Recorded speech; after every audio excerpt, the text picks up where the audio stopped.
Thank you. Welcome back. I'll ask Ms. Urquhart, please, to present our next presenters. Thank you, Commissioners. So up next, we'll hear from Counsel for the Innu representative organizations. And I believe we have 3 Counsel. The first will be virtual, I guess, I'll leave you to introduce yourselves. But I believe Judith Ray will be on the screen there momentarily. Yes, I'm here online. Good morning.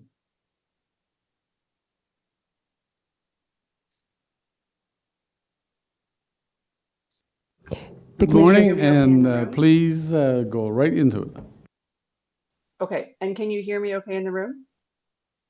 We can, yep. Perfect. Wonderful. Good morning, Commissioners, and good morning, Innu leadership, community members, staff who are here observing online and in person, and good morning to all the other observers and counsel here this morning. I just want to start by thanking the Commissioners for your very hard work on this inquiry.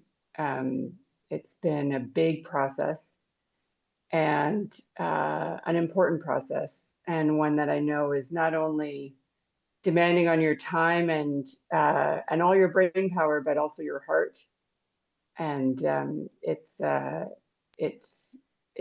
we really appreciate the emotional work as well as all the other work that you've put into it. I also want to acknowledge Innu Elder Joachim Nui, who I've been thinking about this week, and who we've all learned so much from, including at this inquiry. My name's Judith Ray, and I'm a lawyer for the Innu, and I have 2 colleagues in the room today, Ben Brookwell and Jolene Asheny. They will be doing most of our submissions. I will be introducing things, and I'm sorry not to be able to be there in person. Would have liked to be, but we all had to, adjust to different schedules and changes in schedules in the inquiry as we go with the needs. And I really appreciate the Commissioners and inquiry team doing that throughout the inquiry, and appreciate being able to join online with you this morning. I've decided to start my submissions today with what I think of as an Innu way, telling a story. The story is about the roots of this inquiry and how it came to be and why we're here today. Thinking back over a decade, actually, I had only been working with the Innu for a few years.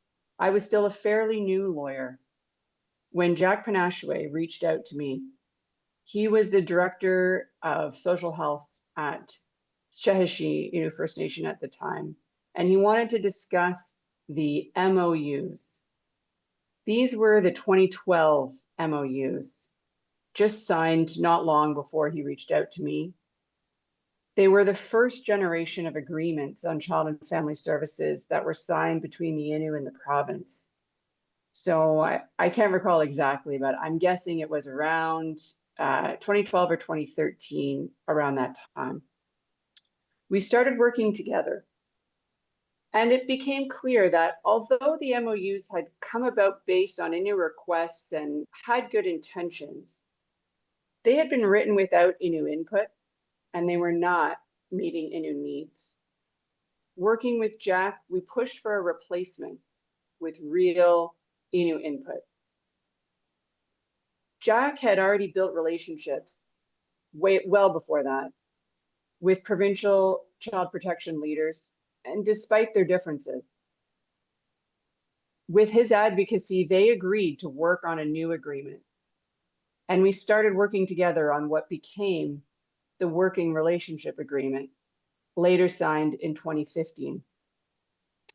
When those discussions were taking place, when we worked on that agreement, Jack pushed for what he called a reconciliation process in child welfare. He was familiar with the touchstones of hope, the principles of reconciliation in child welfare, which later became principles of this inquiry. He called on the province to commit to that kind of process with the Innu, going through the stages of truth-telling, acknowledging, restoring, and relating in a new way.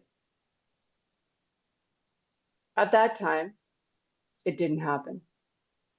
The province would not agree to do it. And when Jack reached out federally, the federal government would not agree to fund it.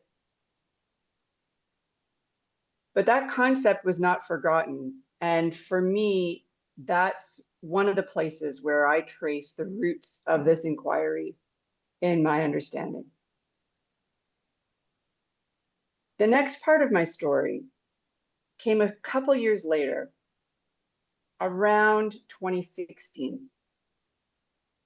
At that time, in my work with the Innu, we had been trying to get prevention funding for a very long time.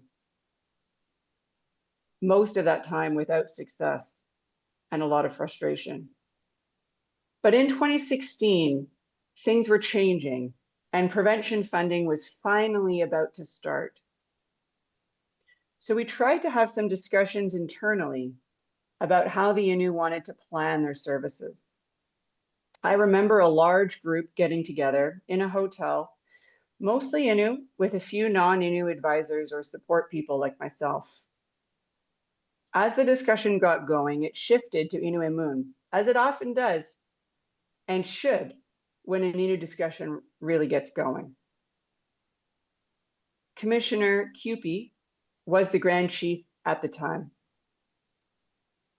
The discussion kept going for a while, and at some point, she asked the Aganishal, the non-Innu like myself, to leave the room while the Innu kept talking. Great decision. Eventually, after quite a long time, we were asked to come back. She gave us a brief summary.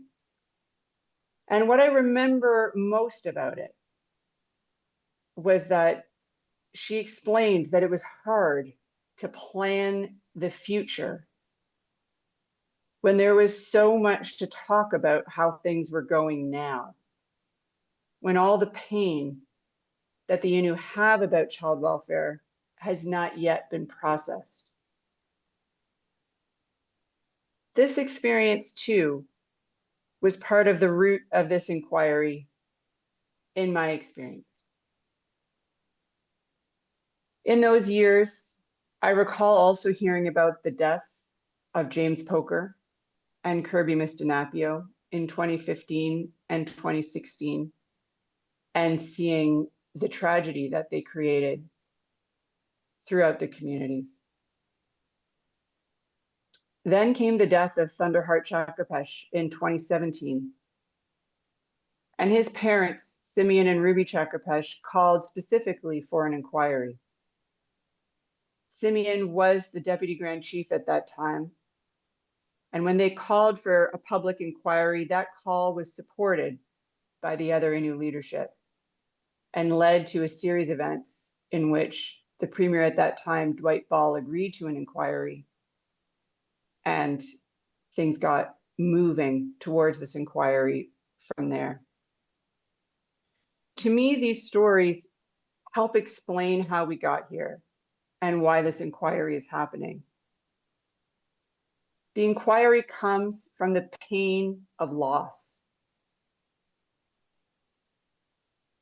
but also from the wisdom of Innu leaders and Innu staff in key roles who knew what was required to get through that pain and to move forward into something better.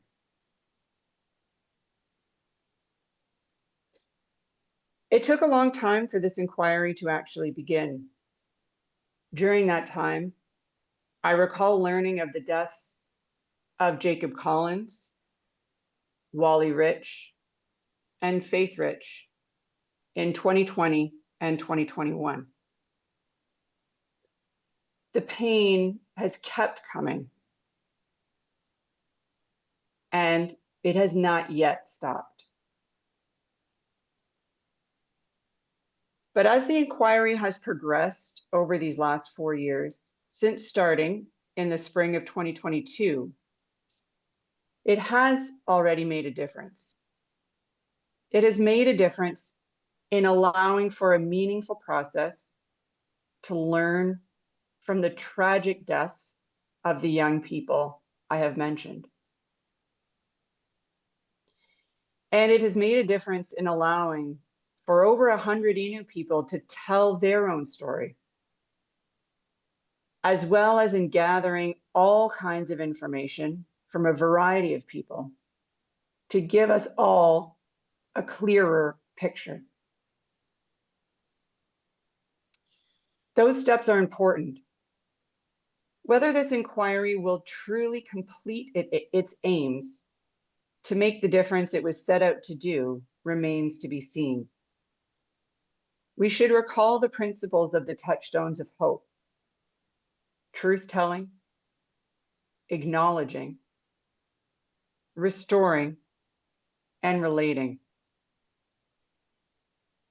The success of this inquiry depends on what the federal and provincial governments will do with the truths they have heard. Will they acknowledge those truths? Will they accept their own roles in the hurt caused? Will they reach new understandings? And if so, what will they do next? Will they implement this inquiry's recommendations together with the Innu to do their best to restore what has been hurt and to repair relationships with real change by going forward, relating in a new way? A lot has been answered in the information the inquiry has gathered, but these are the crucial questions we are left with at this stage as the inquiry begins to wrap up.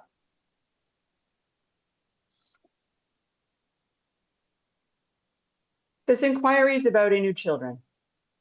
It includes children taken from their communities. It includes children who have passed away in care or after being in care. It is not about isolated failures. It is about a system shaped by history, governments, and institutions, and the conditions those systems and governments have created today. It's not about a few bad actors or isolated mistakes.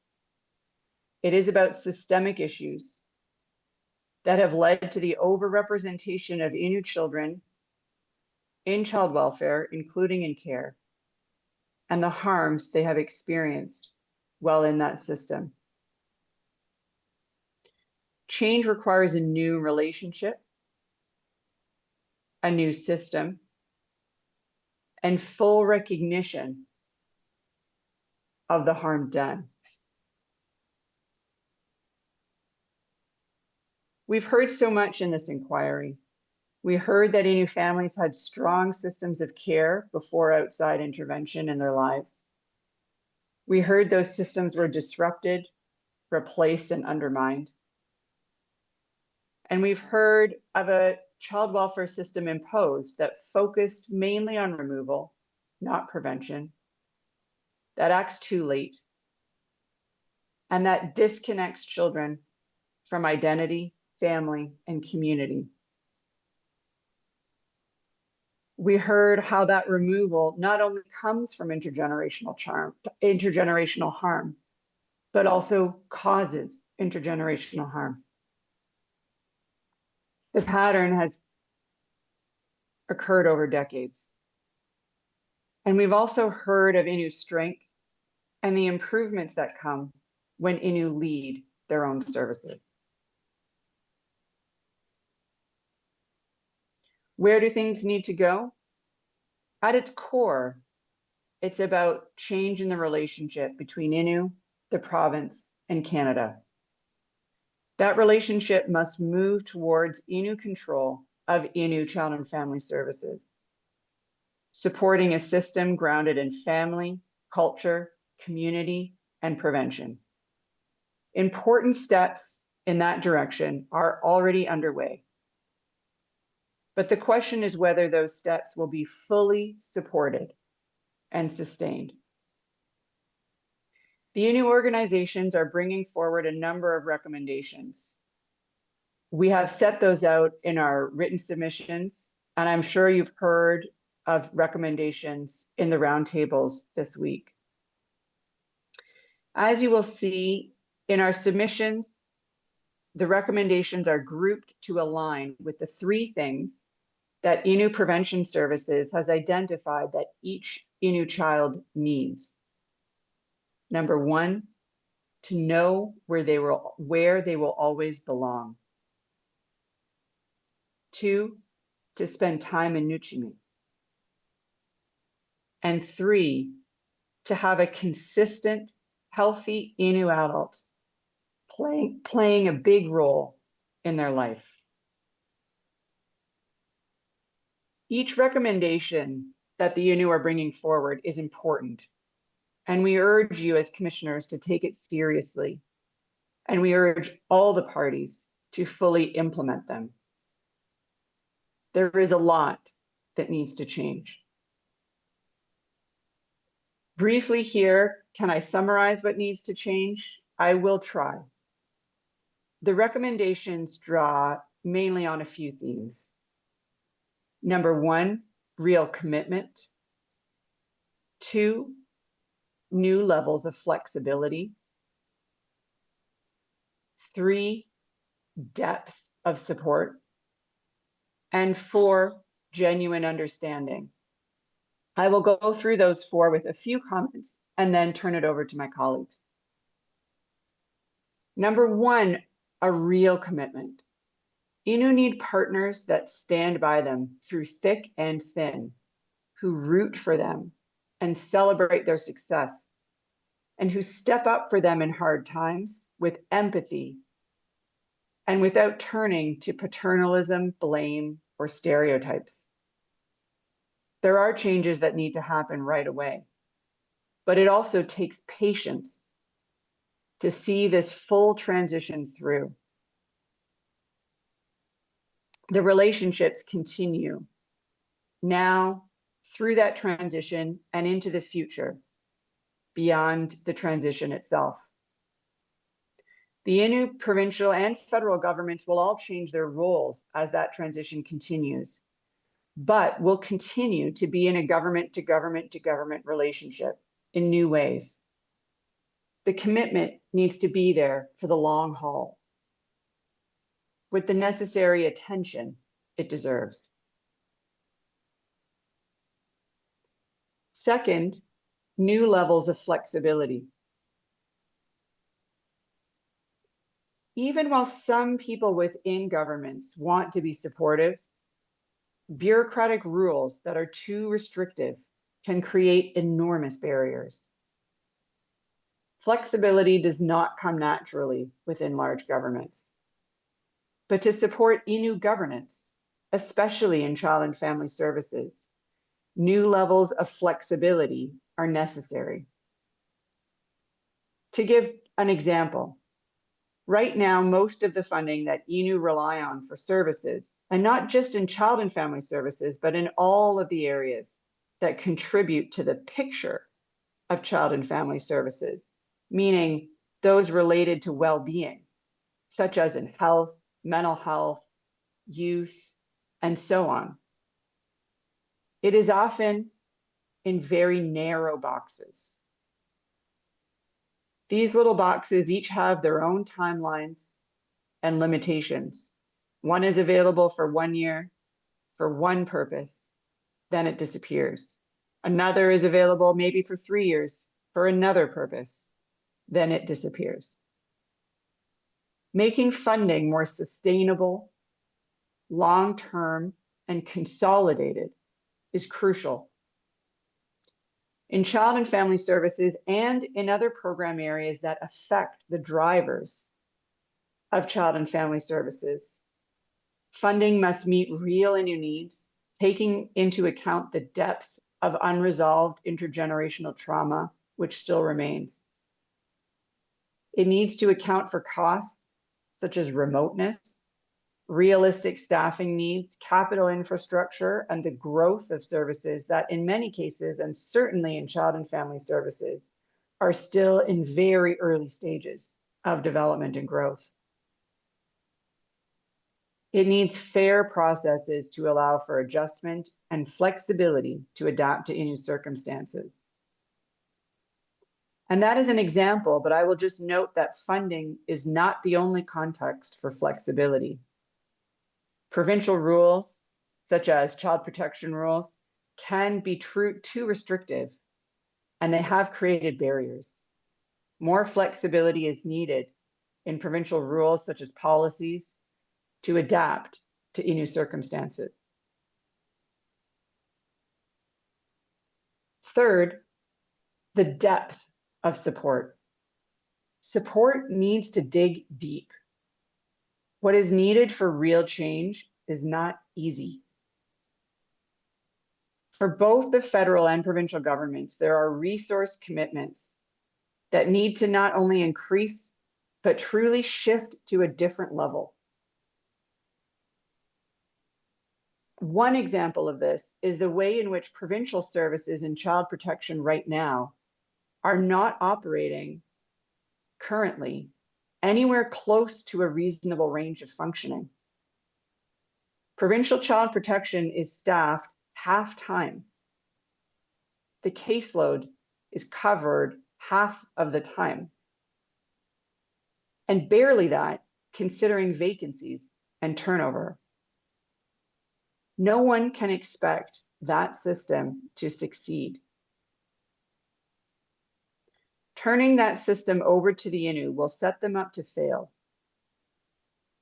unless these significant resource gaps are brought up to achieve a reasonable standard of service. The province and federal government should together invest in significant improvements to close those gaps before the transition of child protection to an Innu system. The depth of resource gaps includes funding for child and family services specifically, but not only. We will never see real change in child welfare if we do not also address the root causes. In particular, intergenerational trauma, poverty, and unmet needs in child development.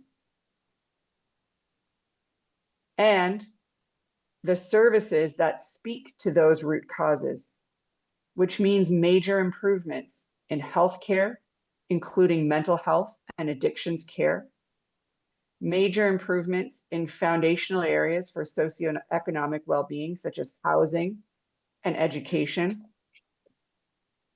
and major improvements in the availability and coordination of services for children with specific needs. Both levels of government have important roles in these areas. If we keep underfunding and underserving these areas, we will keep seeing families disintegrate and an overrepresentation of Innu children in child welfare. That is not acceptable. Innu deserve the same chances at healthy, stable lives as other Canadians. Innu children deserve that chance. To get there means addressing the legacy of colonization and its impacts. It is indeed a big shift. Finally, the recommendations we're bringing forward involve the theme of genuine understanding.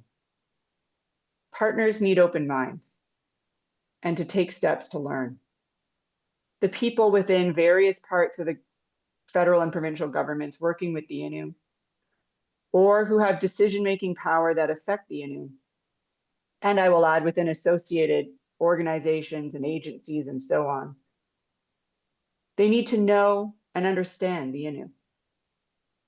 Training, reading, and listening can all help, including participating in this inquiry, and I commend all of those who did, including observing and listening, and also accessing its materials, which will remain an excellent resource. But at its core, reaching that understanding is about relationships. Amanda Rich, when she was Innu Prevention Director, spoke to this inquiry about the central role of relationships. She said, in order for the province to understand why the Innu are asking for what they're asking for, they need to understand. So I got with my group and I was like, I think we need to invite the province on Innu territory, not in offices, not in a formal meeting boardroom. Let's bring them on Innu territory and have some real, honest discussions. And she spoke about doing that with the federal government as well. I saw that same dedication to relationships from the Innu staff and leaders who I mentioned in the story I started with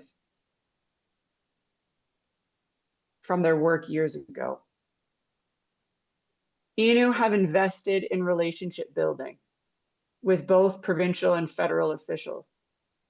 And they've found, and they've told me, that the strength of those relationships has been foundational to the success of Innu programs and to the ability to keep growing those programs with trust and confidence. That's something that needs to keep building. It has challenges. I've noticed in my short time in this work that people in the federal and provincial governments tend to come and go, and sometimes somewhat more than the Innu do in their roles. Just to give a small example, I see Kathleen Benuin here. She's been in her role in Innu Health for so many years, but she's seen many people come and go in health positions in federal and provincial roles. And that type of thing is a challenge. It's a challenge to relationship building. Government officials need to take up that challenge of relationship building and improve genuine understanding. And that includes in personal ways, but also in more integrated ways that go deeper into their structures, that won't just be lost when a new person comes in. And that is changing the relationship between not just people, but the Crown governments and the Innu governments. Just one in moment, new Judith. ways. I'm sorry to interrupt, but we have a fire alarm going off here, so we're just going to check in on that quickly. Okay. Okay, it sounds like the test is now complete, so we'll hand it back to you, Judith. Thank you for your patience. No problem at all. I'm actually at the end, so that's totally fine. I'll just finish the just the last point I was making, which is that it's important for understanding of the Innu to occur not just with specific individuals in the Crown governments, but to build to a deeper institutional level that changes the relationship between those Crown governments as full organizations and governments. So they have a new relationship with the Innu that's not just personal and specific to one person, but integrated, changing that relationship for the better and with more respect for the Innu and what they can do. Those are the end of my portion of the submissions. My role was to introduce our submissions, and I'm going to turn things over now to my colleagues, Jolene Asheny and Ben Brookwell. Jolene will speak a little bit about Innu history and the impact that removal in particular has had on Innu children and families. Ben will speak a little bit more about some of the specific issues this inquiry has heard about relating to the child protection system and our recommendations. Ben will also comment on some submissions Canada made on the scope of this inquiry, and Jolene will comment further on reconciliation. So I will turn it over to them, and thank you. Thank you very much. Please continue, Counsel. Thank you, Judith. Good morning, Commissioners. My name is Jolene Ashney. I'm co-counsel for the Innu representative organizations. I am also an Innu Shwo, which is the Innu word for woman. I'm also a member of the Shajit Innu First Nation. And as Judith just briefly outlined, my submissions focus on three connected themes, which are history, the impact of the removal of Innu Waset, which is the Innu Emun word for children, and reconciliation, which I'll address after Mr. Brookwell's submissions. These themes are inseparable. Generations of colonial intervention disrupted Innu systems of care and displaced Innu authority. That history shapes the circumstances facing Innu children and families today, and explains why removal cannot automatically be treated as safety. Because the effects of removal extend beyond the child to families, communities, and future generations. And finally, history also defines what meaningful reconciliation looks like. Meaningful reconciliation must therefore go beyond acknowledging the past or adjusting the existing system. It must involve healing, prevention, stronger relationships, and the restoration of Innu authority over child and family services. Commissioners, as Ms. Ray explained at the beginning of her submission, this inquiry concerns a system shaped by history, governments, and institutions. I will turn to review that history because this inquiry cannot be understood without it. History is not simply background or context. It explains how Innu children came to be involved with child protection services, and why so many Innu families were already struggling before social workers entered their lives. History also explains why many provincial responses have fallen short. Long before the provincial or federal governments assumed authority over the lives of Innu Waset, the Innu had their own systems of care.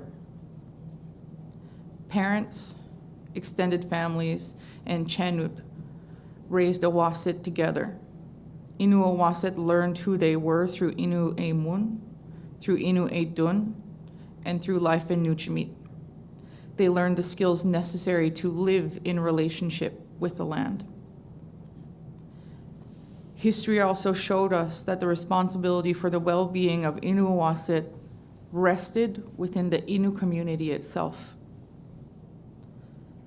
Commissioners, that foundation did not disappear on its own. Evidence and witness testimony demonstrated that colonial institutions and policies deliberately interfered with it. Beginning with early missionary attempts to prohibit the sharing of Innu legends and restrict the transmission of Innu spiritual knowledge. Missionaries believed that settling the Innu and separating their children from parents would make it easier to replace Innu knowledge and identity with European standards. Later, the influence of the Catholic priests extended into Innu communities, education, family life, and decisions concerning Innu children. Innu spiritual practices were condemned. Families were discouraged from traveling together in Nuchimit, and formal education increasingly separated children from the environments in which they had been raised for thousands of years. The result was that healthy Innu ways of living were displaced by what an Innu witness described as a new and unknown culture of trauma. After Confederation, the federal and provincial governments failed to consult the Innu or recognize them in the same manner as other First Nations. Evidence before this inquiry showed that for decades, the Innu were denied access to federal programs and services relating to education, health, family violence, children, and addictions. That exclusion impaired the ability of Innu communities to respond to mounting health, social, and economic challenges. And at the same time, governments forced the Innu into permanent settlements. They imposed mandatory non-Innu schooling. They restricted traditional hunting and provided housing without basic services. The Mushwao Innu experienced repeated forced relocations, including to places that were unsuitable for their land-based ways of life, or places so unhospitable that they could not sustain life. Commissioners, although assimilation was attempted over and over again, it was actually within a single generation that governments forced the Innu from their nomadic way of life. Although it was a life that had sustained the Innu for thousands of years, they were forced into sedentary communities designed by Aganesho, which is the Innu word for settlers. It was then that schools and church-run institutions then became sites of physical and sexual abuse. Innu children were prohibited from speaking Innu. They were separated from their families and in some cases returned home unable to communicate with them. Priests and medical authorities also exercise substantial authority over the removal and placement of Innu children, including placements in the Northwest River Dormitory, the International Grenfell Association's Infants Home, and also Mount Cashel. The evidence demonstrates that this abuse was extensive. At least 19 Innu witnesses described sexual abuse by priests, teachers, or staff in church-run institutional settings. And at least 28 Innu witnesses described physical or other abuse in those contexts. These figures demonstrate the pervasive nature of the abuse experienced by the first generations of Innu children following settlement. But by the time provincial protection services had become established in Innu communities, the cumulative harm was already profound. Families had been separated from Nuchimit, traditional systems of care had been disrupted, abuse had occurred across generations, and alcohol misuse and family violence had become widespread. An Innu witness explained this as, the Innu were living with collective trauma even before they had the language to describe it. Commissioners, the provincial system does not recognize those circumstances as consequences of colonial policies forced onto the Innu by both the federal and provincial governments. It approaches families through laws and policies that had never been designed for the Innu. It had treated the effects of displacement, poverty, trauma, and institutional abuse as failures within individual families. This distinction is critical. The evidence does not reveal a series of isolated family failures. The evidence reveals the cumulative consequences of decisions made by governments, churches, and institutions that disrupted Innu governance, family relationships, land-based life, languages, and Innu systems of care. History, therefore, changes how the commissioners must understand the evidence before this inquiry. Commissioners, if colonial decisions helped create the conditions that brought Innu children into the protection services, Meaningful change can not only focus on immediate circumstances of individual families. Meaningful change must confront those conditions. It must address the root causes of Innu children being involved within the child protection services. And meaningful change must restore the authority, relationships, and systems that colonial intervention displaced.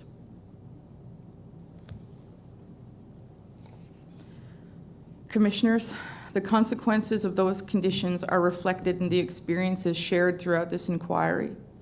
And as Ms. Ray explained, the inquiry has allowed people to tell their own stories. Well, part of Innu history involves the removal of Innu Owasit.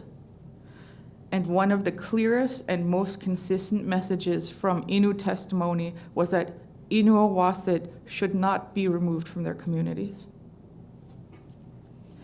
More than 30 witnesses spoke about the importance of keeping children within their families, communities, language, and within Inuitun.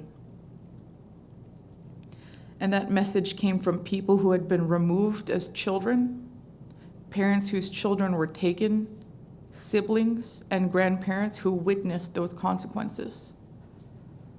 This message also came from community leaders who had worked within the child protection system, and those who had worked within the child protection system. Commissioners, their evidence demonstrated that removal was not simply a change in residence. And as Ms. Ray introduced, removal separated children from the people, language, relationships, and surroundings through which they understood who they were and where they belonged.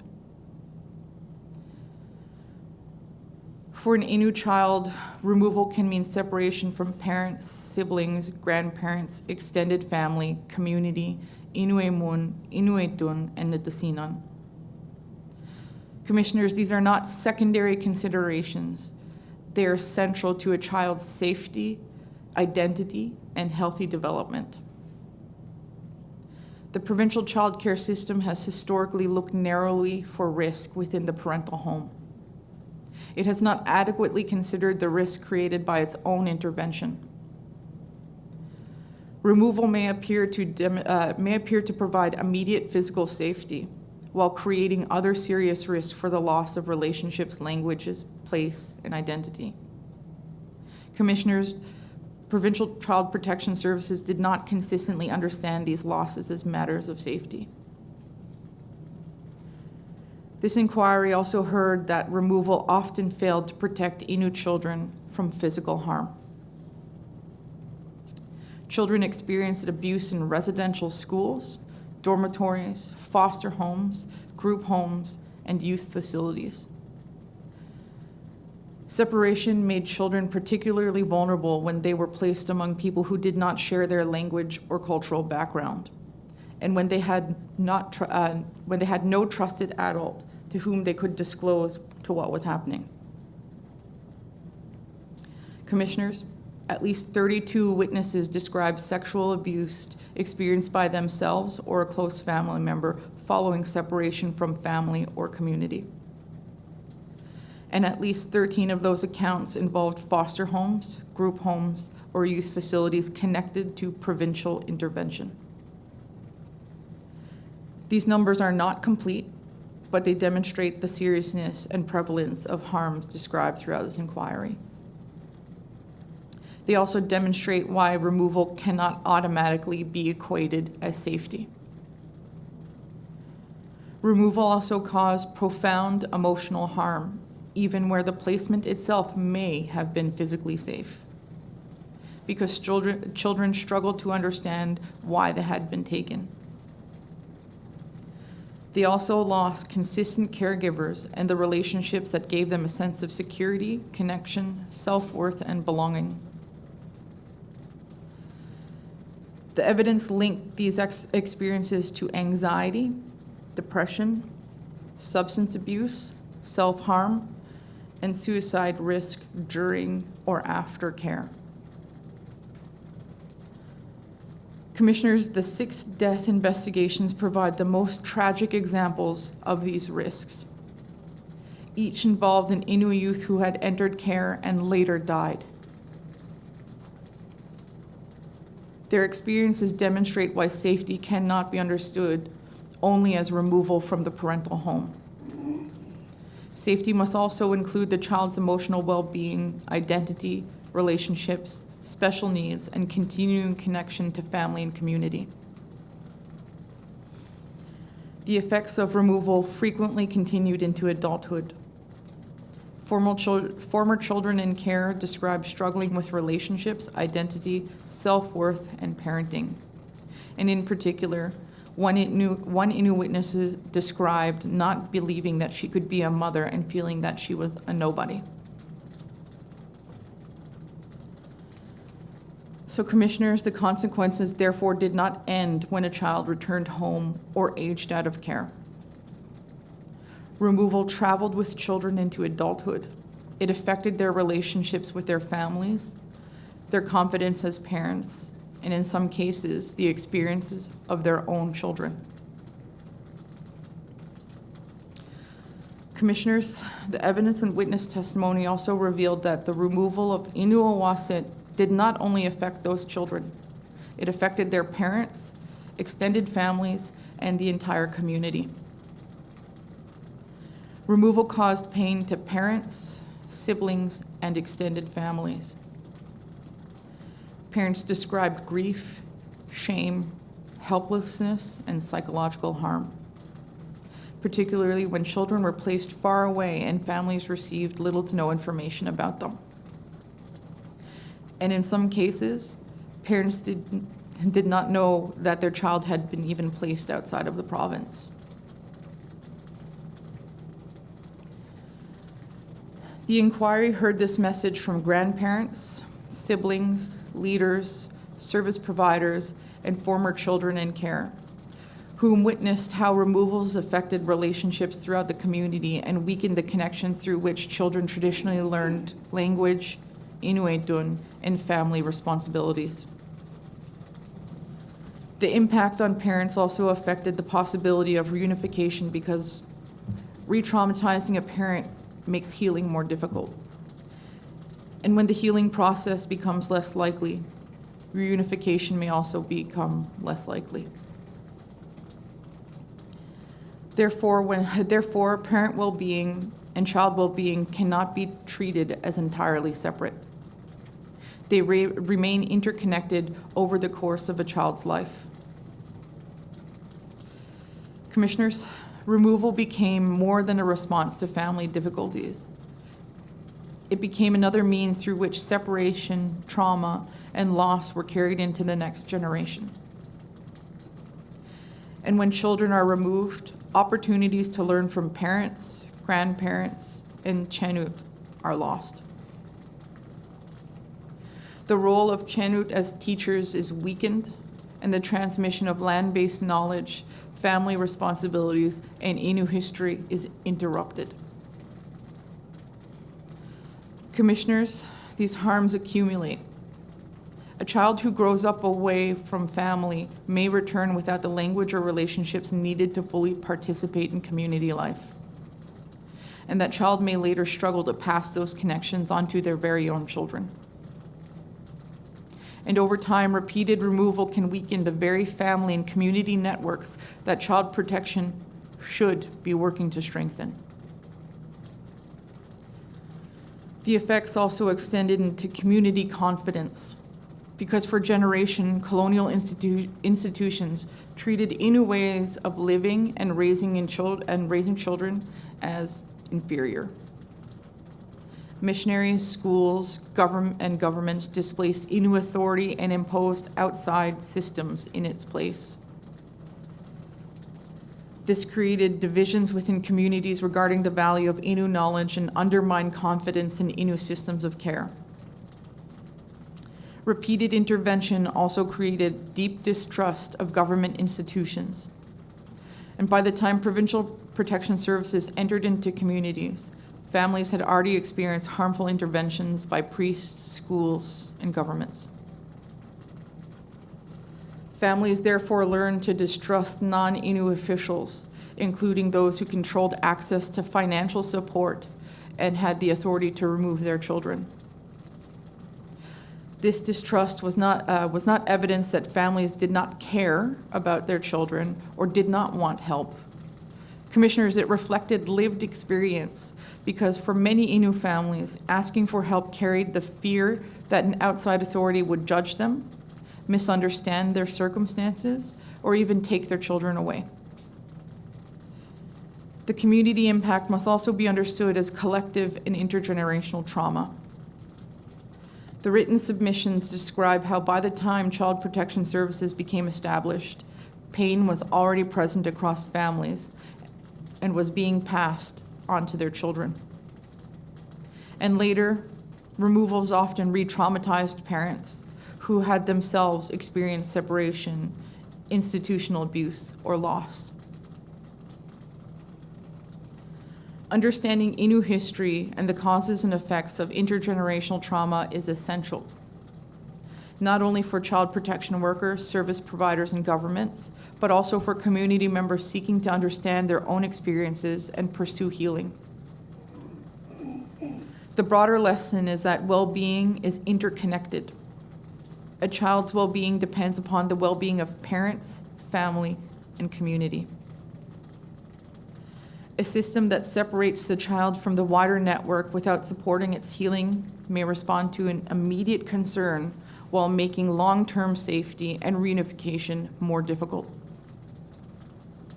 For this reason, repairing the harms examined by this inquiry requires more than improving individual placements or case decisions.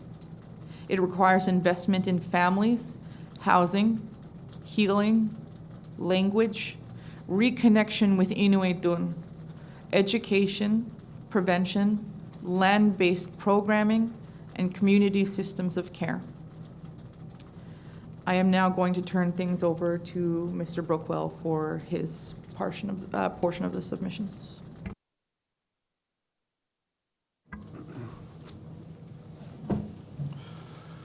Good morning, Commissioners. My submissions are going to focus on some of the specific issues identified in this inquiry, as well as some of the recommendations that we wish to highlight. And I aim to highlight the key items rather than go through all of our recommendations, as that full list can be found at Part 5 of our submissions.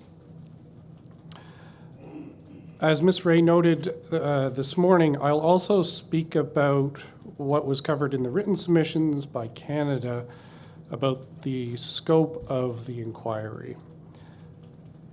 Afterward, I'll turn things back over to Ms. Ashini to close our submissions. Many of the issues that have been identified in this inquiry, in which you've heard today, are not new.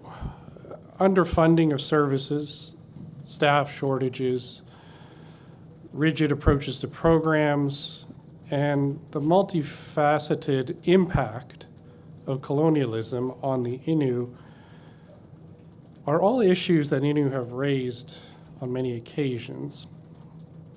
And you heard that through witnesses and through reports. What's unique in this inquiry is there is an opportunity to consider all of those factors and then develop a plan of action to improve outcomes for Innu children. The inquiry is not being asked to speculate about what would work. The evidence that you've heard shows you what has worked, and that's when Innu-led prevention and placement services are supported, outcomes improve. The numbers of Innu children in care has declined, and there's fewer children being placed outside Innu communities. Those are all great things. As Ms. Ray and Ms. Ashini have said, the work is now setting out how Canada, the province, and the Innu can sustain progress and continue to improve. And that will be about building a strong relationship. This is, of course, a provincial inquiry into the provincial child welfare system, but the reality is change for Innu child welfare requires coordinated intergovernmental effort. This is something that you've heard repeated this morning, and it is also something reflected in the province's written submissions. I want to move now to talk about some of the systemic issues. And the first issue has already been touched on by Ms. Ray, and that's closing the funding gaps. There's catching up to do. Until 2016, as you've heard, there wasn't funding for prevention services or supports for families to help avoid apprehension or promote reunification. Instead, the funding was for children when they were taken into care. And to the extent that there may have been other provincial services available,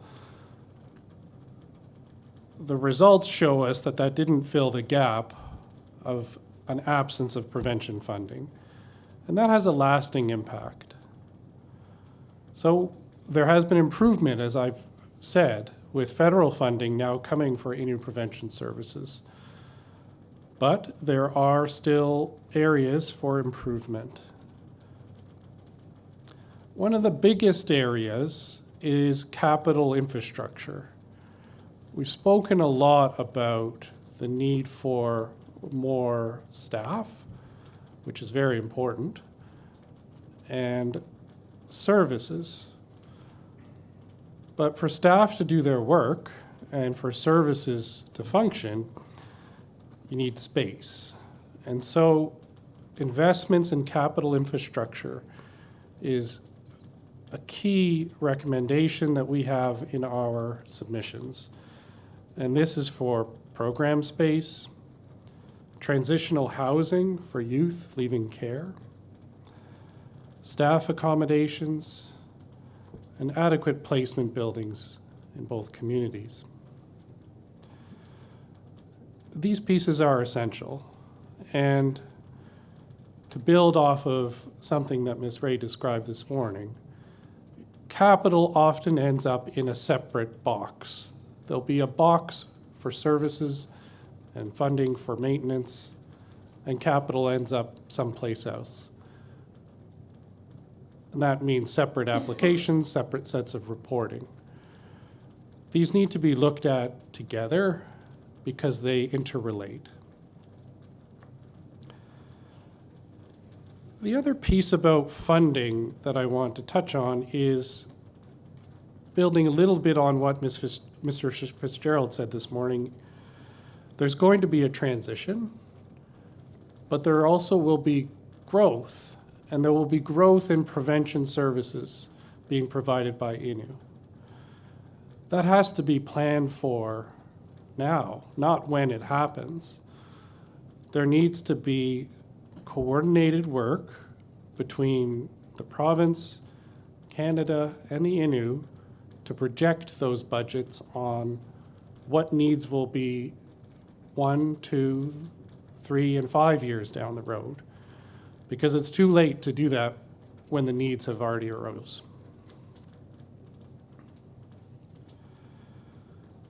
The last point I want to talk about on funding is we do know what doesn't work, and that is time-limited programs as they undermine successes. So an example is both SIFN and MIFN spent time building up programs for youth, creating positive community programming for children. And that was noted in the investigations by Ken Richard and Tara Petty as critical for youth well-being and important for reducing child protection service involvement for older children. Now, the funding for that came from one of these different boxes, in this case, youth crime prevention. But it was limited for 5 years, so as the program starts to take off, it now has to wind down. This is just an example, but it's one that I highlight to help emphasize what Ms. Ray was saying about long-term funding, about funding that isn't limited to certain projects, certain programs. I'll turn now to talk a little bit about programs and services and where there can be some improvements. And I like to frame these as opportunities. A lot of what we have looked at in this inquiry is where things are not working, but the goal is to make them work. So the way we have set these out is to look at them as opportunities for improvement. And the first category that I'll talk about is immediate actions that we see as essential. And then I'll move to longer term actions. So in terms of immediate action, you've heard this mentioned a couple of times this morning already, but recruitment for more full-time staff. This is a recommendation that I don't think has escaped anyone. The rotational model has had severe challenges, and as Ms. Ray emphasized, it in effect amounts to part-time child protection. So change means ensuring continuous file coverage, opening up more positions, recruiting full-time workers to live in or near the communities, and taking steps to make sure that protection files have staff on a full-time basis. This is going to require investment in money and training, and it will take time. But the part that I want to emphasize is it should start right away.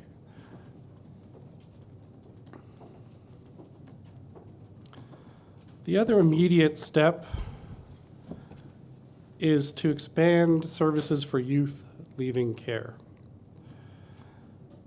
And here I'm talking about transition planning, reintegration support, transitional housing.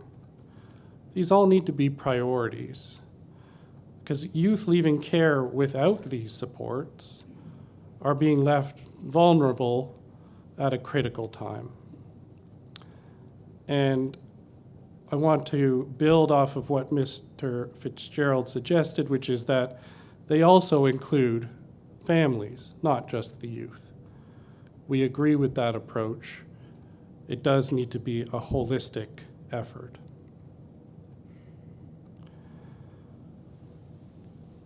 Further improvements that cross-cut a lot of areas has to do with communication. And the issue that we have observed and the solution really comes down to having open, timely, and honest communication with parents and caregivers. When there are Innu children in care, there has to be emphasis on them being permitted to speak their language and encouraged to do so. As you heard during the death investigations and in other parts of this inquiry, this is an essential need. And it's something that may also take time and training, but the messaging can be conveyed to staff right away.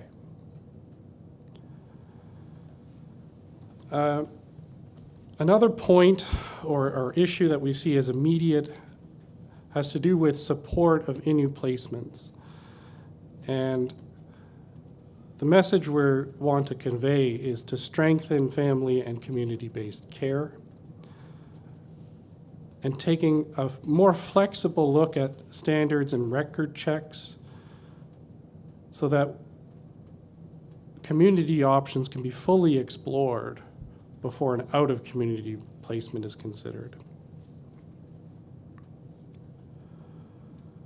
The last immediate step that I want to identify is a role for an Innu zone manager. And a recommendation is to appoint a provincial director responsible for Innu Child and Family Service Coordination, and administer Innu child care through an appropriate zone manager. This would reflect the specific needs for Innu communities and also require collaboration on plans of care. I've started with these as they're steps that we submit need to happen as soon as possible to accompany the long-term changes which must follow. And I'll turn to those now. We've heard in this inquiry that the child welfare system can be reactive, risk-driven, and crisis-based. And this places, at times, undue blame on parents and can ignore the root causes that have led to child welfare issues. It also fosters an adversarial rather than collaborative relationship.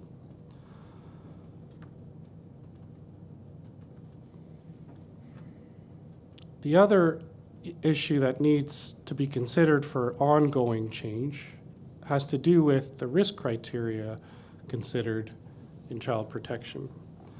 And our key point here is that the evidence we heard is it was developed without an Innu population in mind, but now it's being applied to them. And the mismatch comes because it doesn't consider any of the history and factors that were just described by Mrs. Sheeny.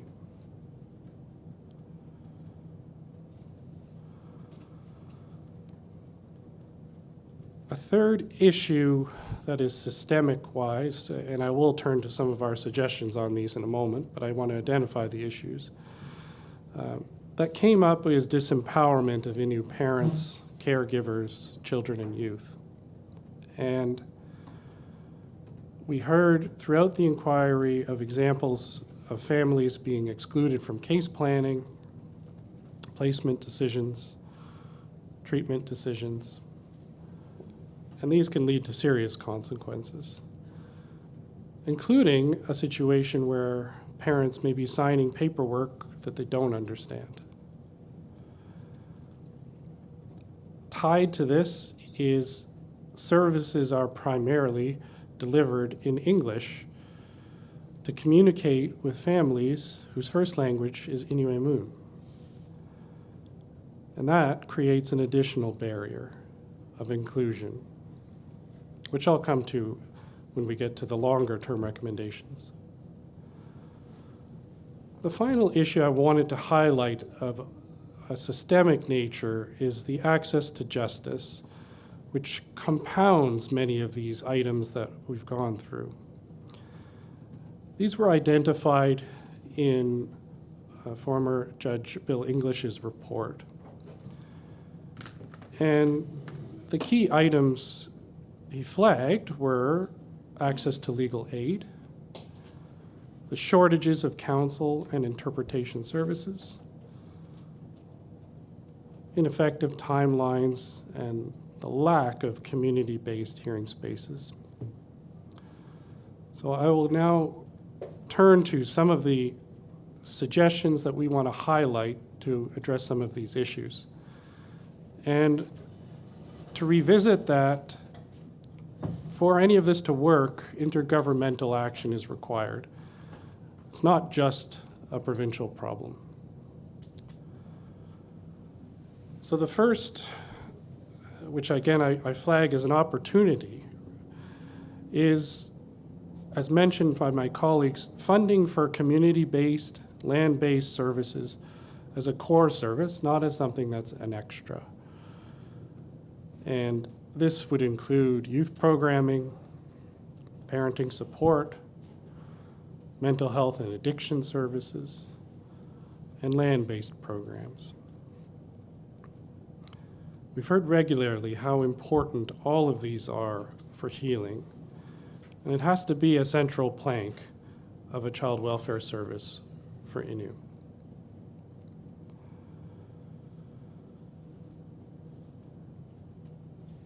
The other large-scale project is support for the development of Innu law and the transition to Innu jurisdiction.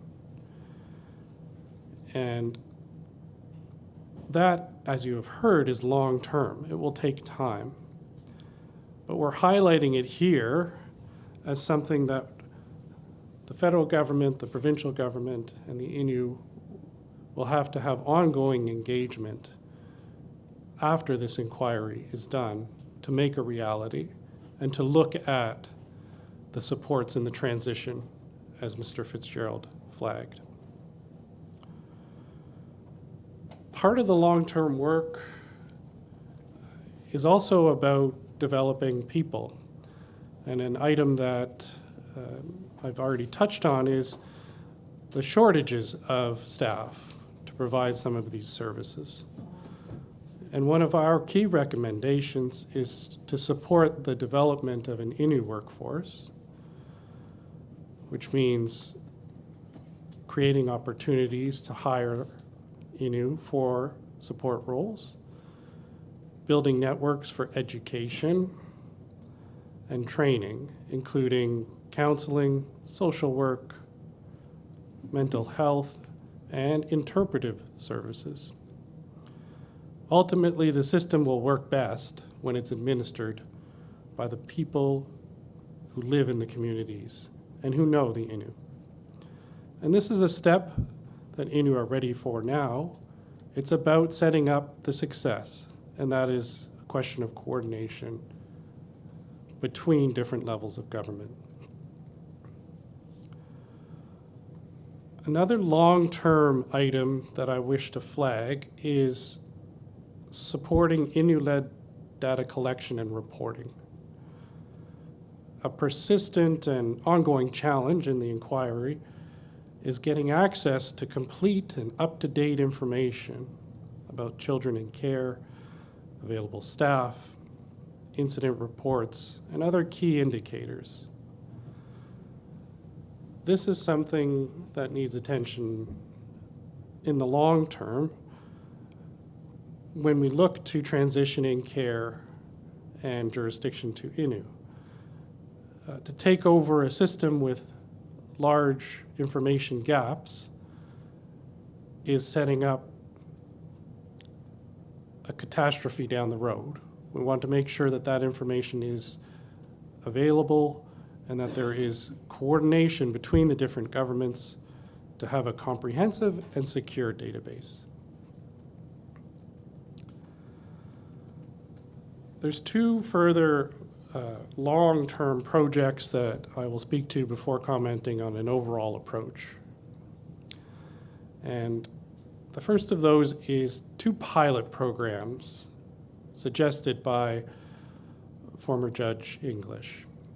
And the first was to train translators in Innu communities. Now, this is in the context of supporting the legal system. And our submission is such a program would go a very long way. The key would be to make sure that the pilot programs are taking place in both communities so that there are translators available in both locations and to service those members. This has the added advantage of building up translation staff who can support other activities outside of access to justice. Again, the key here is coordination, making sure that the funding is in place, that there is engagement between the province and the Innu on how to structure this program, and to make sure that there is a long enough runway in time to get the program off the ground. It will take a number of years to get trainers, to get people trained, to evaluate the program. So this is a pilot where a short, time-limited set of funds will be detrimental. It should be looking at multiple years. The other pilot suggested by Judge English has to do with hearing spaces in Innu communities. And this is in an effort to bridge a very large access to justice gap, which is community members being unable to have their voices properly heard. And this can be in technical terms of not being able to connect to a remote session or to be clearly heard, but also the difference of communicating your issues in person versus having to do it over a phone. And creating those spaces, again, in both communities is what we would recommend. And once again, coordination will be needed. Support on setting it up and making it work with the provincial justice system is essential. And then making sure that there's long-term funding not only to put it in place, but to maintain the technology, the people involved, and the space. The other, the sort of final specific recommendation from Judge English, he made a number of suggestions on how to improve access to counsel for Innu who need support during child welfare matters. And one of the most straightforward suggestions he had was to expand eligibility of legal aid. We agree with this being a very practical approach. But his alternatives also merit some consideration, as at the minimum, options that the province and Canada should consider as a backup if over time more issues arise. So I'll turn to a sort of overall message before my comments about Canada's submissions. But what we have heard and what is captured in our written submissions is a need to prioritize connection, culture, and family support. And Ms. Ray touched on this in her opening, how cultural support is not just extra, it's a protective factor. Language, family, community, culture, connection, those are all part of what keeps children safe. It isn't just having protection workers and social workers available. So we strongly encourage a default where Innu children remain in their community whenever possible. Where there's placements outside of the community, remembering those important factors of language and family contact and cultural grounding as essential components.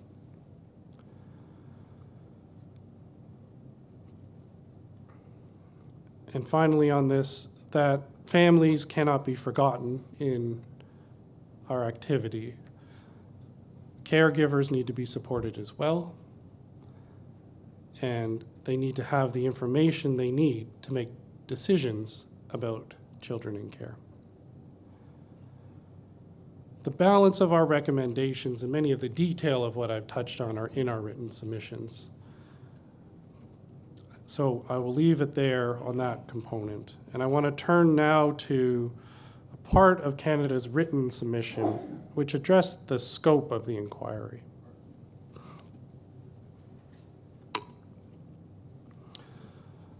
In Canada's written submission at paragraphs 34 and 39. They note that this inquiry cannot make findings or recommendations with respect to the administration and management of federal departments, and that the inquiry cannot make findings on the adequacy or reasonableness of Canada's decisions with respect to funding or oversight of child welfare services. My response has 3 points. The first is the terms of reference define the inquiry's mandate, and the commissioners should feel unencumbered in fulfilling that mandate. The terms of reference include investigation and assessment into the federal government's role in the history of child protection system as applied to the Innu, which is at 4 sub 1b, and the implications for funding and resourcing arrangements, which is 4.1u. The investigations on these items have already taken place. We've heard from witnesses and examined numerous documents on matters that touch on federal funding practices and policies. To prohibit findings or to suggest there shouldn't be recommendations is to cut off things before we get to the important work, which is what should the action be. My second point is there's nothing unfair about findings and recommendations that relate to Canada. This inquiry is different from what Canada has cited in their submissions, which I'll go through briefly, as there are a number of cases. So in Keeble and O'Hara, the inquiry's terms of reference were challenged in that from the outset. In the Milgard inquiry, lines of questions were challenged as exceeding the inquiry's jurisdiction. In Putnam, the question was whether provincial legislation regarding the discipline of police officers could apply to RCMP members. In Canadian National Railway Co., the question was whether provincial legislation regarding occupational health and safety could apply to a federal railway undertaking. In McKeegan, the focus was on the principle of immunity from being compelled to testify. And Bentley arose out of an inquiry issuing formal notices of misconduct to police officers.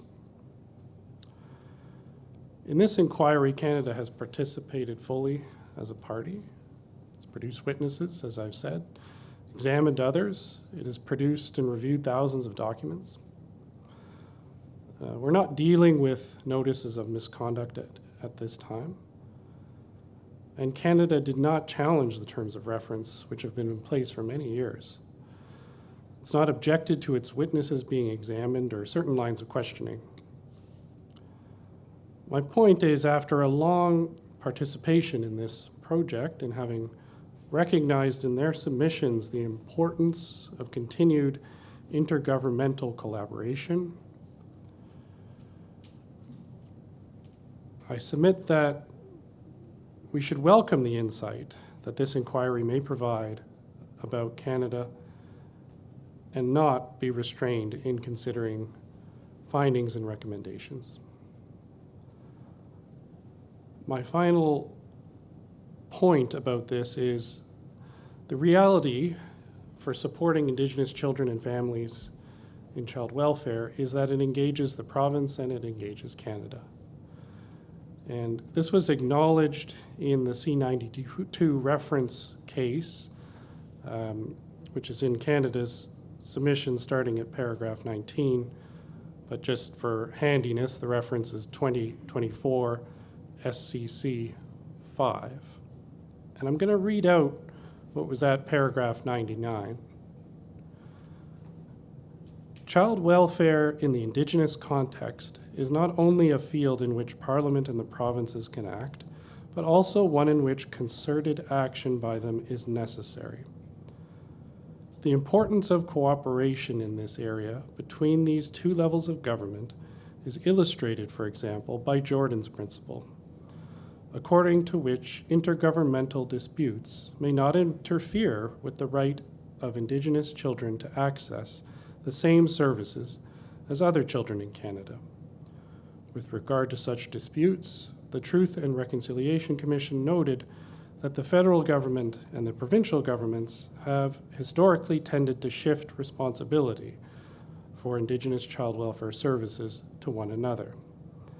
However, today, it is recognized that providing such services is the responsibility of both levels of government, which must act in a concerted fashion. We're here to help find ways to keep Innu children safe and to support them so that they can thrive. My closing comment is that procedural or highly technical jurisdictional arguments should not stand in the way of identifying the best way to meet that goal. Cooperation and acting together in a concerted fashion is the only way forward. So with that, I will turn things back to Ms. Ishini to close out our submissions. Commissioners, we heard about the future of the jurisdictional transfer of child and family services to the Innu and the work needed to prepare for it from Mr. Fitzgerald and Mr. Ryan this morning. We also just heard Mr. Brookwell and Ms. Ray address some of the recommendations for this future. But earlier, you also heard Ms. Ray introduce reconciliation through the principles of the touchstones of hope, which are truth-telling, acknowledgement, restoration, and relating in a new way. Our closing submissions address what those principles require in light of Innu history and the evidence before this inquiry. Commissioners, this inquiry has created an opportunity to confront the past, but reconciliation requires more than recording what happened. It begins with truth. The governments of Canada and Newfoundland and Labrador must acknowledge the harm caused through the child protection system, through the way the systems were operated and funded,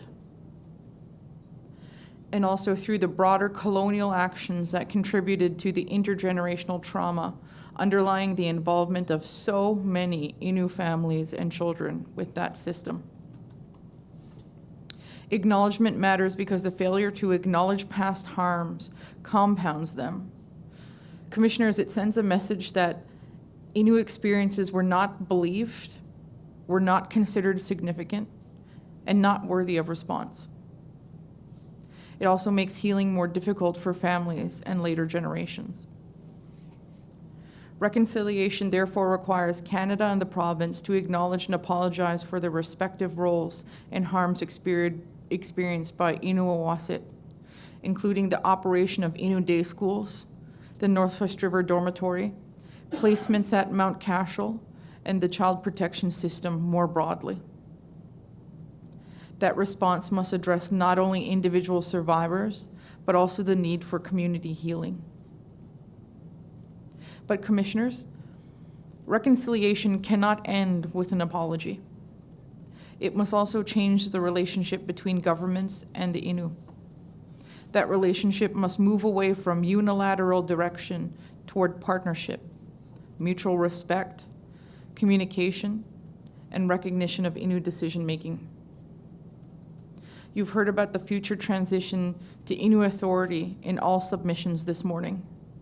But I wish to emphasize that the future is not one in which governments simply become better at making decisions for Innu children. The future is one in which Innu exercise their own authority over child and family services. That work is already underway. The Innu have maintained their responsibility for children, strengthened community-based prevention services, developed Innu caregiving and placement programs, and undertaken the work required to assume jurisdiction under an Innu law. The transition to Innu jurisdiction is therefore not the beginning of Innu responsibility. It is the restoration and the continuation of responsibilities that Innu have always carried. Governments must therefore make the successful transition to Innu jurisdiction a priority. They must work in partnership with the Innu, provide adequate and sustained resources, respect Innu law and Innu decision-making. They must also provide the institutional and legislative support required for the transition to succeed. Commissioners, reconciliation also requires governments to address the conditions that contribute to child protection involvement. Without adequate support, governments risk transferring responsibility while withholding the resources necessary to rebuild systems damaged through generations of their own colonial intervention. That would not be reconciliation. It would be another form of abandonment. Finally, commissioners, reconciliation requires accountability. Recommendations cannot be allowed to remain on paper. The parties must establish a process to monitor, track, and publicly report to on their implementation. Commissioners, this inquiry has documented painful truths about the past, but it also demonstrated that the future can be different.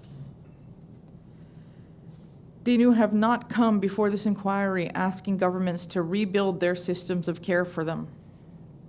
Commissioners, the Innu have already begun that work. The success of this inquiry will not ultimately be measured by the publication of its report or by the promises made in response.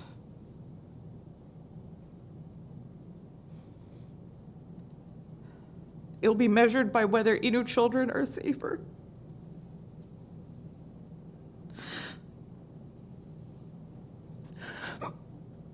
better supported, and more connected to their families, to their communities, to Innu Emun, to Innu Etun, and to Nitasinan. It will be measured by whether Innu children grow up knowing who they are, where they belong, and that they will always have a place within their families, communities, and nation. Those are our submissions. Ms. Smith? And we will make a short response at this time and probably a break afterwards. Commissioners want to have a short response. Thank you. We'll begin with Commissioner Devine.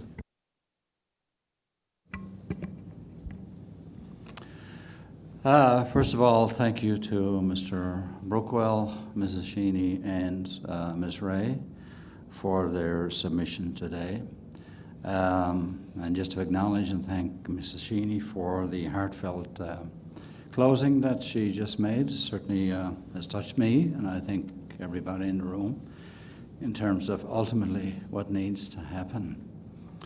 We talk about systems and systemic issues and that, but we, as was said, I think already this morning, never forget that these are the children and the parents and the grandparents and families and communities that we're talking about who have had some extremely difficult life circumstances to live with. So always keep that in mind. The submission is very comprehensive and very thoughtful. I think that just a couple of comments, all of them are important, so by picking out a couple, there's always a danger that some others may not feel as important to some people. But, I think the first part talking about the history, and it's about what happened. What has happened is that systems have responded or reacted to the issues, and I don't know that we've really looked at where did the problem come from. And certainly that has been highlighted this morning, that and the outcome of that, what happened is that we have intergenerational trauma. And again, I repeat, I know I have repeated this a number of times, it's a term that we throw around, I think, sometimes, but I'd like to really understand that, and for that to be always part of, if not talked about up front, at least in the back of the mind of those who, for the inquiry folks, as well as those who will be working on these issues going forward. I have to mention communication, because you covered that too. Communication is a major issue that we've heard about. And, we kind of think that, it's, a small problem, but it's a major problem. And I think that we really need to focus upon how we communicate with each other and how we do the work. And I think also the thing I wanted to mention was land-based, is that, it's kind of, I think, for those who might be non-Innu, like, they don't understand. I know I don't. I'm a non-Innu, and I understand the importance of it more than I ever did before, but I'll never truly know and understand it the way that the Innu do and have lived it. But just to appreciate it and to give it value, because they value it so highly. And I think in programs and services, it's often been, something that's kind of what is that about? And kind of an add-on, if you're lucky to get it, with the kind of boxes that you have to be in terms of getting funding and that. And I think so it's taking that I call it the not knowing stance, that we really don't know is not in you, and we have to be mindful of that. And when we talk about one of the challenges that you highlighted this morning was that with governments and others who come into the community, there's such a changeover, and social workers and all, so they get some understanding of the community and they're gone. So that's certainly a significant issue that you have identified. So that's all I'll say for now, but thank you very much. There are other comments we'll make, I think, at the end later on, so thank you.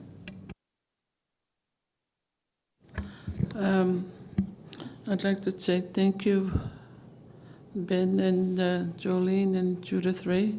It certainly brings me back to how the inquiry started and how important it was for Innu to come together and speak. As Judith Ray mentioned, like, sometimes you need to give Innu their own voice and respect that. And how Innu really spoke up in our language when we told them what was happening. And I remember, like, how is it that we were going to go forward when all we had to look back to was pain? And you needed to give people the opportunity and a forum to speak about that pain.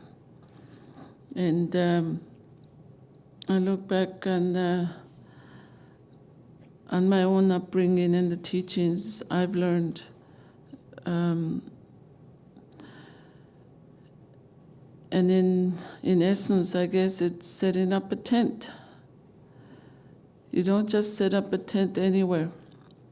You look at the area where you're going to set up the tent, you clear the area, you make it flat, and your family helps you with that. And you make sure you have the right wood to set up that tent so that the tent can be held up proper. And everybody knows or are given roles to help. Some go, like we did, go and get boughs. The guys would go get wood, and we'd help with the wood as well too, and they'd help with the boughs. And you have a place, once it's set up, you put your floor down, and you make that comfortable and nice and warm, You have your tent, and then you have your family in there. And your family feels safe. And in the evening, when you're put to bed, you're told stories. And there's food. And the thing about it is that their kids are safe, the families are safe.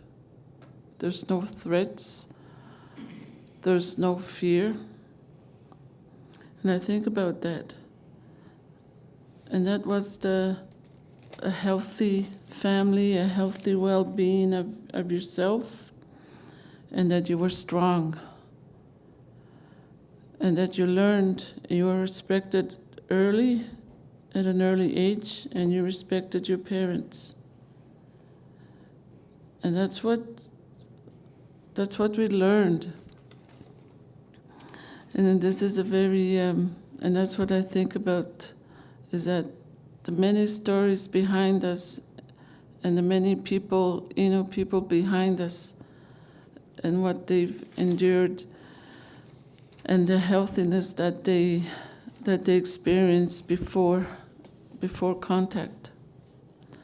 And now here we are today, and we're going to build that tent again.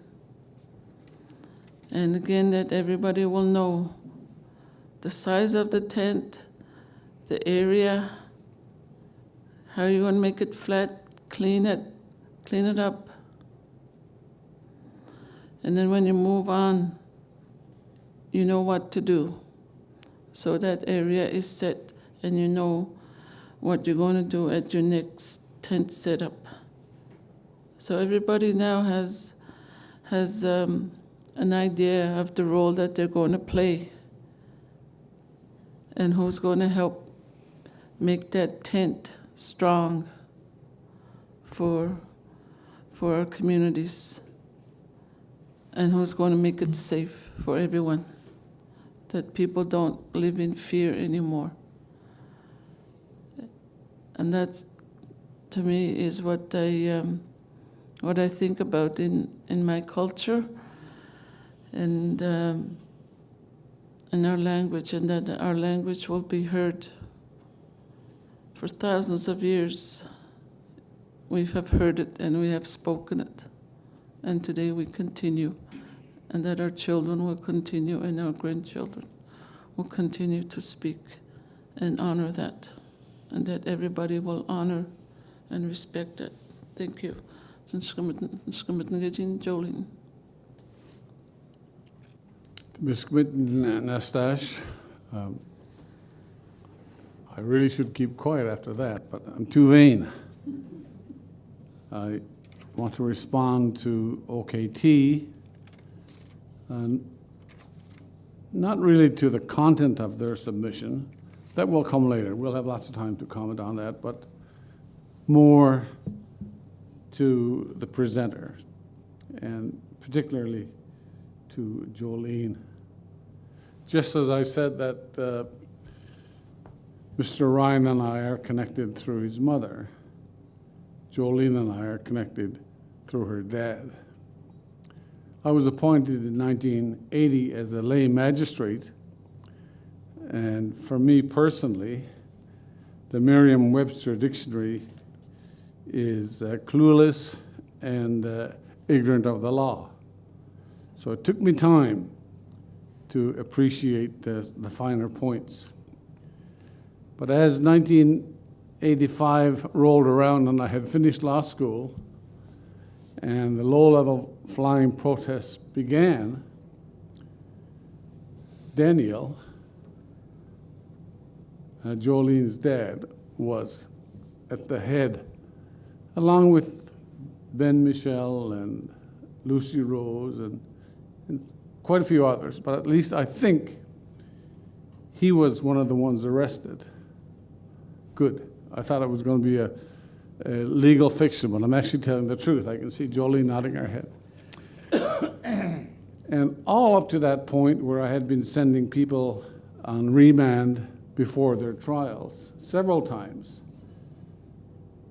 And when they were presenting, and Ben Michel said to me, with the greatest respect, Judge Igloliorti, you don't have a jurisdiction over us. And of course, I had no clue what he was talking about. Ben knew a lot more about the law at that time than I did. So I continued to say, well, yes, I do. I'm going to hold you in custody.